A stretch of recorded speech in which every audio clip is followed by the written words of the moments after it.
Okay. How are you doing? I don't think, have I asked that? I don't know if I've asked that here lately. Is it okay? All right, let me pray. God, I thank you so much for your love. I thank you for all the things you have done, will do, and are doing. I ask that you please be with whomever may come across this.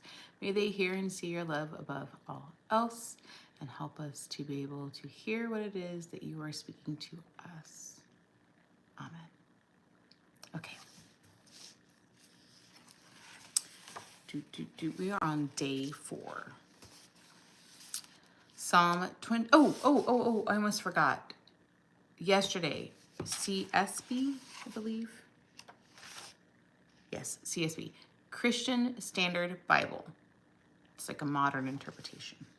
So that's what CSB means. Back to day 4. Day 4. Psalm 22:1. My God, why have you forsaken me?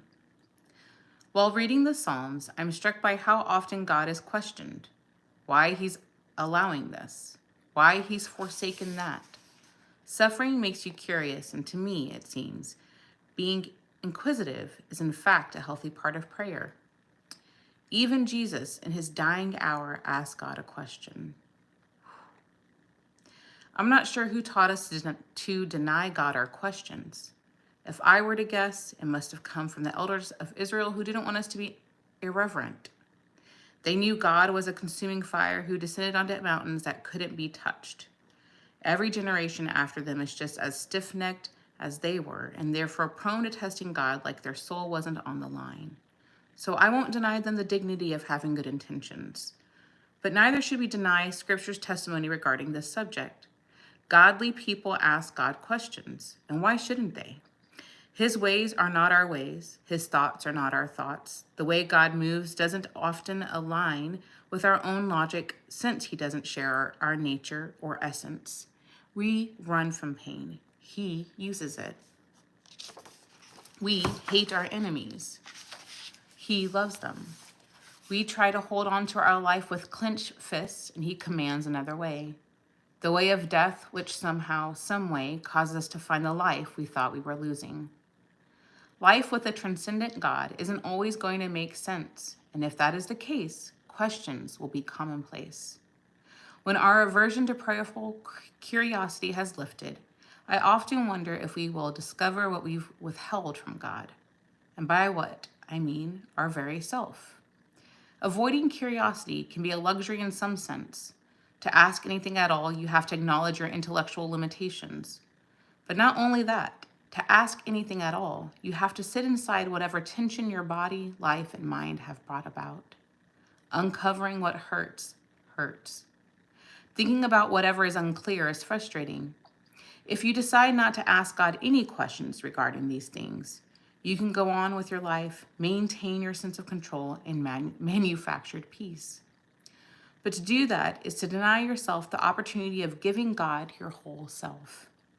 What if asking God questions is one way to cultivate intimacy with God? What if your questions become a door by which you could be vulnerable with him? What if your questions opened up your mind to read the scriptures with spirit-empowered expectation instead of apathetic drudgery? If, in fact, Jesus is the wisdom of God, 1 Corinthians 1:24. What if by asking questions, you discover God? And by finding God, you find your answers? That's good. Yeah. There was a thing that caught to, her thought of where did it come from to not ask God questions. And I don't know. I don't know. I would think that it would come from,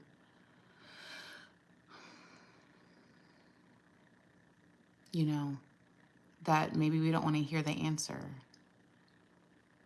And I think that, like, you know, intimacy is sometimes, think of a kid, you know, if you don't have any children, you can think of when you were a kid and you ask your parents for something or ask your parents about something. You may not get the response you want, right? But it's about having the courage to ask. Yeah. And I think that also too, it kind of comes into, because I have this distinct memory. I used to have to walk to middle school, and it was a long walk. I think it was like 18 blocks, something like that. I don't know. No, 22 blocks. Anywho, and I would walk with a group of people, and on our way would be a church. And it would never fail. They'd be cussing up a storm. I didn't cuss till later in life. I was a late bloomer a lot of things. And I try not to cuss now. Anywho,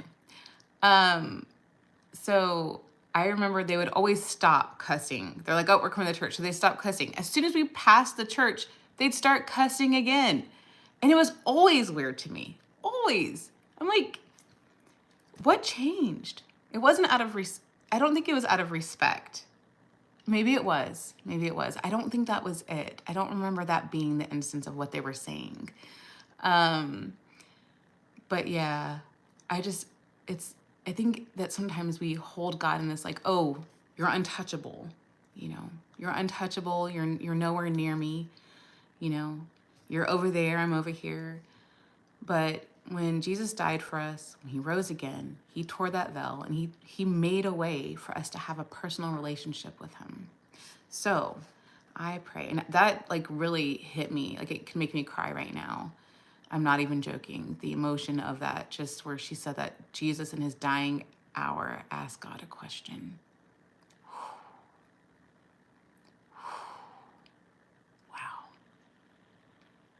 Wow. Wow. For him,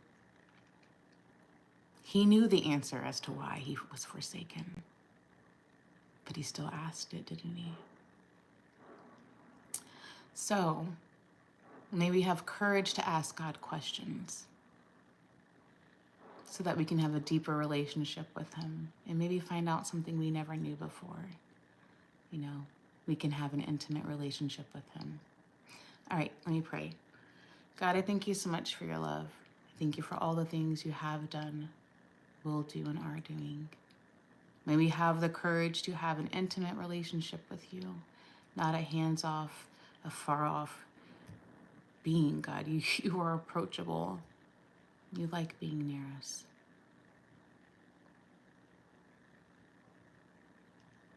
Help us to have courage, tenacity, to be brave in you and through you.